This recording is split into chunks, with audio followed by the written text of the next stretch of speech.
Day. Nandito po kanina si Magdalena Gamayo. She's the oldest Gamaba awardee na buhay. Next month, she will be celebrating her centennial birthday. So, meron Edwin na nagka-translate. Si Nana Daling, yung tawag ko namin sa kanya, si Nana Daling daw po, kaya niyang ma-identify yung textile kapag mali ang design. Apparently, ang mga weaving loom ng mga taga-Ilocos, itong mga foot loom ng taga-Ilocos po, may tunog daw po yan or weaver. And sa weaver po, na gumagamit mismo ng weaving loom, kailangan particular po siya dun sa rhythm. Kasi pag sintonado daw po ang tunog, mali po agad ang design. Pati po sa thread counts. Bali, nagmamatter po yung tunog. Sa school po niya, sa Ilocos Norte, yung mga tinuturuan ng ages 15 hanggang 19 years old.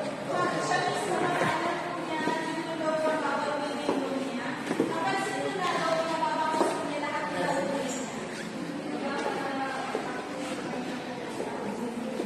Sa mga pinagkakita, pero sa Magdalena Gamayo wala. So siya po, pangalaman ng Magdalena Gamayo from 2 pedals hanggang 5 pedals po ang kanya niyang gamitin paggawa ng Magdalena. Wow. Nawala na sila, Ella. Bagalan mo lang. Nakapunta na ba kayo? Punta na kayo. Kita nyo? No entrance.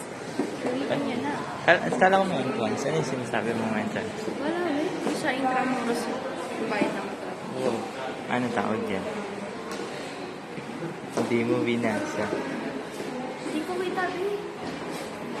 Borak? Barak.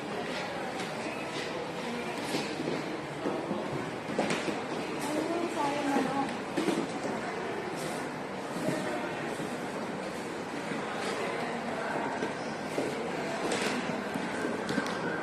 Wow. Ano kaya? Ano flag? Wow, ayun ko. Kita special yun. Panji. Kanji?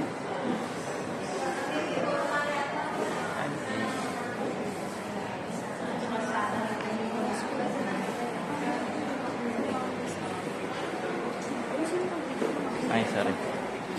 Nakababa.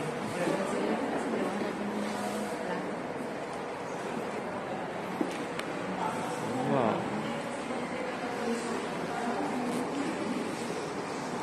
Pause mo na.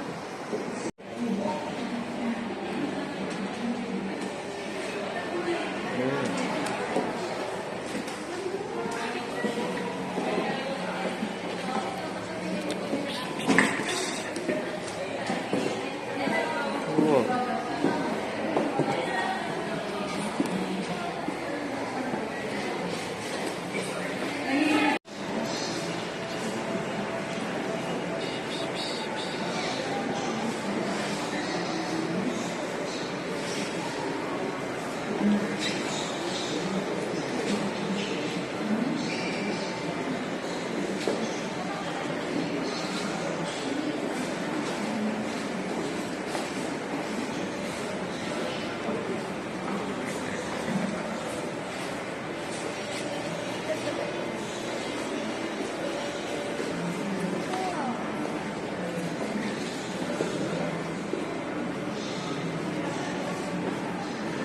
Wow. Ang exaggerated naman. Yung details kasi.